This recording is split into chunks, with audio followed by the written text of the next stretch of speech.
Urea సంచుల మీద లేదు. కాబట్టి మరి ముందస్తు ప్రణాళికలు లేవు, ప్లానింగ్ లేదు, ముఖ్యమంత్రికి అసలు సోయే లేదు.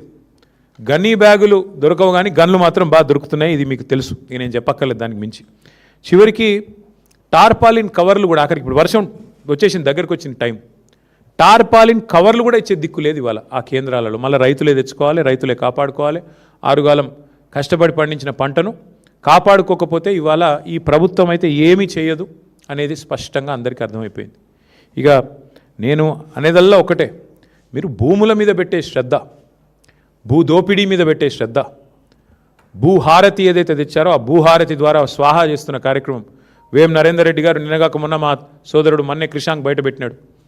ఎట్లా కే సముద్రం మండలంలో అసైన్డ్ పట్టాలను రాయించుకున్నాడు, భూహారతి ద్వారా ఎట్లా స్వాహా చేసినాడు మా సోదరుడు బయటపెట్టాడు. నిన్న శంషాబాద్లో ఎంఆర్ఓ గారి కార్యాలయం మీద ఏసీబీ రైడ్ అయితే అక్కడ కూడా జరిగిన భూదోపిడి, ముఖ్యమంత్రి గారి అనుచరుడు 90 ఎకరాల సీలింగ్ భూమిని ఎంఆర్ఓ స్థాయిలో కలెక్టర్ స్థాయిలోనే ఉత్తర్వులు ఇచ్చేసి ఉత్తర్వులు కూడా ఉన్నాయి, కావాలంటే మీకు ఇస్తాను. దోపిడీ ఎట్లా చేశారు, 1000 కోట్ల విలువైన భూమిని నిన్ననే ఏసీబీ రైడ్లో దొరికినారు.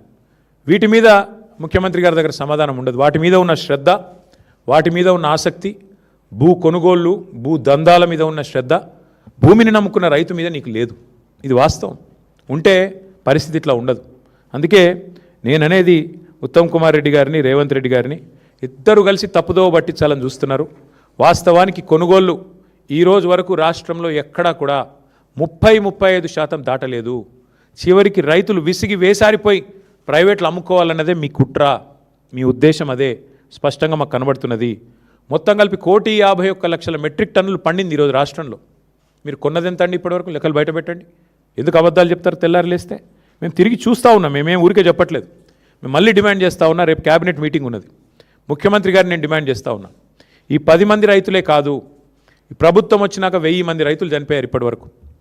ఆ 1000 మంది రైతులకు కూడా మీ ప్రభుత్వమే వాటిని ప్రభుత్వ హత్యలుగానే గుర్తించి తప్పకుండా వారందరికీ కూడా 25 లక్షల రూపాయల చొప్పున చెల్లించాలని చెప్పి కూడా ఎక్స్గ్రేషియా మేము డిమాండ్ చేస్తూ ఉన్నాం. అట్లాగే ఇవాళ ఇంకా విచిత్రమైన ఒక వ్యవస్థ, మా ప్రభుత్వం పోయి 2.5 ఏళ్ళు అయింది. ముఖ్యమంత్రి గారు నోరు తెరిస్తే మా మీద ఏడుపులే. ఇంకా కూడా నోరు తెరిస్తే కేసీఆర్ గారి మీద, మా పార్టీ మీద ఏడుపులు తప్ప మరి ఇవాళ ఎక్కడా కూడా ఒక్క మాట కూడా వేరే వినబడడం లేదు. ముఖ్యమంత్రి గారిని, మంత్రులు నేను డిమాండ్ చేస్తూ ఉన్నా ప్రధాన ప్రతిపక్షం తరపున, రేపటి క్యాబినెట్ సమావేశంలో మీరు దయచేసి హయ్యెస్ట్ ప్రయారిటీ ఐటమ్గా ఈ కొనుగోలు అంశం, రైతుల ధాన్యం కొనుగోలు, ఆంక్షలు లేకుండా ధాన్యం కొనుగోలు చేయాలి. మొలకెత్తిన, రంగు మారిన ఇవన్నీ కూడా మీ వ్యవస్థ వైఫల్యం వల్ల నెల నుంచి 45 రోజులుగా ఇవాళ పడిగాపులు కాస్తూ ఉన్నారు రైతులు. మార్కెట్ యార్డ్లలో, ఐకేపీ సెంటర్లలో, సింగిల్ విండోల సెంటర్లలో 8,500 కొనుగోలు కేంద్రాల దగ్గర పడిగాపులు కాస్తున్న రైతుల తరపున, లక్షలాది మంది రైతుల తరపున అడుగుతా ఉన్నాం. రేపటి క్యాబినెట్ మీటింగ్లో ఇదే ఎజెండాగా పెట్టండి, సింగిల్ పాయింట్ ఎజెండాగా నడపండి. ఎన్ని కొనుగోలు చేసినారు, ఎన్ని చేస్తున్నారు, అవసరమైతే ఒక శ్వేతపత్రం అధికారికంగా, ఏదో కాకి లెక్కలు కాదు, శ్వేతపత్రం విడుదల చేయండి. ఏ సెంటర్లు ఎంత కొన్నాం, ఎంతమందికి పైసలు వేసినాం, మొక్కలు ఎంత కొన్నారు, వడ్లు ఎన్ని కొన్నారు, జొన్నలు ఎన్ని కొన్నారు, శనగలు ఎన్ని కొన్నారు, ఈ మొత్తం ఏ పంట ఎంత కొన్నది ప్రభుత్వం ఒక శ్వేతపత్రం విడుదల చేయాలని చెప్పి మేము డిమాండ్ చేస్తూ ఉన్నాం. మీరు కనుక ఒకవేళ స్పందించకపోతే డెఫినెట్గా మా పార్టీ ఇప్పటిదాకా కూడా చాలా ఓపికగా ఉన్నాం. మా నాయకుడు కేసీఆర్ గారు సంయమనం పాటించండి, మరి తొందరపడొద్దు, ప్రభుత్వానికి టైం ఇవ్వాలి అంటే మేము నిజంగానే సంయమనంగా ఉన్నాం. కానీ వాళ్ళ రైతుల తరపున కింద మీ వైఖరి ఇట్లాగే కొనసాగితే తప్పకుండా ఒక కార్యాచరణ కూడా ప్రకటించి మరి క్షేత్రస్థాయిలో ప్రభుత్వాన్ని ఎక్కడికక్కడ ముప్పు తిప్పలు పెడతామని చెప్పి కూడా రైతుల తరపున మరి హెచ్చరిస్తూ, రేపు క్యాబినెట్ మీటింగ్లో ఖచ్చితంగా ఒకటే ఎజెండా ఉండాలి. ఆ ఎజెండా ఖచ్చితంగా రైతులే కావాలని చెప్పి మళ్ళొక్కసారి డిమాండ్ చేస్తూ, రైతు కేంద్రంగానే రేపు క్యాబినెట్ జరగాలి. శ్వేతపత్రం విడుదల చేయండి. ఇప్పటిదాకా ఎంత కొన్నారు, ఇంకెంత ఉంది, ఎంత డబ్బులు కట్టారు, ఎంత పేమెంట్ చేసినారు, రైతు బంధు ఎంత విడుదలైంది ఇప్పటిదాకా, అన్ని విషయాలు రేపు ప్రభుత్వం విడుదల చేయాలి. లేకపోతే తప్పకుండా వారిని నిలదీస్తూనే ఉంటాం, ప్రశ్నిస్తూనే ఉంటామని చెప్పి కూడా తెలియజేస్తూ మీ అందరికి కూడా ధన్యవాదాలు.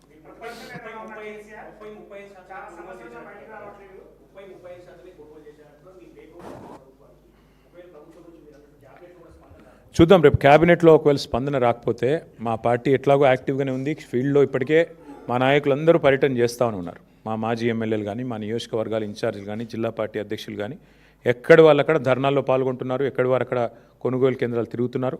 ఒకవేళ ప్రభుత్వం కనుక స్పందించకపోతే రైతుల తరపున విస్తృతమైన కార్యక్రమాలకు శ్రీకారం చుడతాం. రేపు ప్రభుత్వ స్పందన చూసి మా కార్యాచరణ ప్రకటిస్తాం.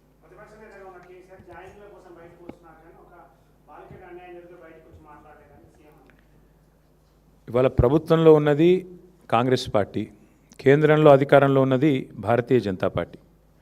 ఈ అంశం మీద మీరు ఒక్కటి దయచేసి, మేము మీడియాను కూడా ఈ విషయంలో మీరు ఏమనుకున్నా సరే, మీరు కూడా కళ్ళు చెవులు ముక్కు అన్నీ మూసుకున్నారు 4 రోజులు. అసలు ఒక స్క్రోలింగ్ కూడా వేయలేదు మీడియా. సిగ్గుపడాలి తెలుగు మీడియా. జాతీయ మీడియాలో వచ్చేదాకా తెలుగు మీడియా కనీసం సోయి కూడా లేదు. ఇంత సీరియస్ వైఖరి మీద, ఇంత సీరియస్ విషయం మీద అసలు ముఖ్యమంత్రి, కేంద్ర మంత్రి తోడు దొంగల మాదిరిగా ఇద్దరు తోడు దొంగలే. ఒక మైనర్ బాలిక మీద అఘాయిత్యం జరిగితే ఈ రాష్ట్రంలో కంప్లైంట్ తీసుకోవడానికి పోలీసులు నిరాకరించారు. ఎవడండి ఈ రాష్ట్ర హోంమంత్రి? ముఖ్యమంత్రి గారు కాదా? ఆ అమ్మాయిని సతాయించి, తల్లిదండ్రులను సతాయించి 6 గంటలు పోలీస్ స్టేషన్లో కూర్చోబెట్టి వేధించి చివరికి కౌంటర్ కేసు పెట్టించారు. ఎవరు పెట్టించారండి ఈ రాష్ట్రంలో? వాస్తవం ఏంటి అసలు? ఆ మైనర్ బాలిక, ఆమె మీద జరిగిన అఘాయిత్యానికి సంబంధించి వాళ్ళ తల్లిదండ్రులకు చెప్పి బోర్మని ఏడిస్తే నిందితుని పట్టుకోవాల్సింది పోయి 9 రోజులు రాచమర్యాదలు చేసి కాపాడిన వెధవ ఎవడు? నేను అడుగుతా ఉన్నా ఈరోజు.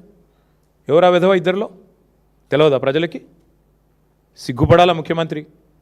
ఏమంటాడు మీ డీజీపీ? ఆయనకి ఏమైనా ఉందా తలకాయ అసలు? ప్రైమ్ మినిస్టర్ బందోబస్తులో బిజీగా ఉన్నాం అందుకే కేసు పెట్టలేదా? ప్రైమ్ మినిస్టర్ బందోబస్తు వచ్చినప్పుడు మొత్తం నేరస్తులందరికీ హాలిడే ఇస్తారా? 3 రోజులుగా సంపుకొండ్రబాయ్ అని చెప్పి మొత్తం రేవంత్ రెడ్డి గారు చెంచల్ కూడా బ్యాచ్మేట్స్ అందరికీ చెలరేగమని చెప్తారా? ఏం చెప్తున్నావు నాకు అర్థం కాదు. సిగ్గుందా అసలు ప్రభుత్వానికి? మేము 10 రోజులు మౌనంగా ఉన్నాం. ఎక్కడ ఒక అమ్మాయి విషయం కదా, సెన్సిటివ్ విషయం కదా అని మౌనంగా ఉన్నాం. ఇవాళ ముఖ్యమంత్రి మాట్లాడిన మాటలతో నోరు విప్పక తప్పని పరిస్థితిలో నేను మాట్లాడుతూ ఉన్నా. అసలు మెదడు ఉందా ఆయనకి? లేదా వడదెబ్బకి ఏమైనా చిన్న మెదడు కూడా చితికిపోయిందా? ఏం మాట్లాడుతున్నాడు ఆయన? నాకు అర్థం కాదు.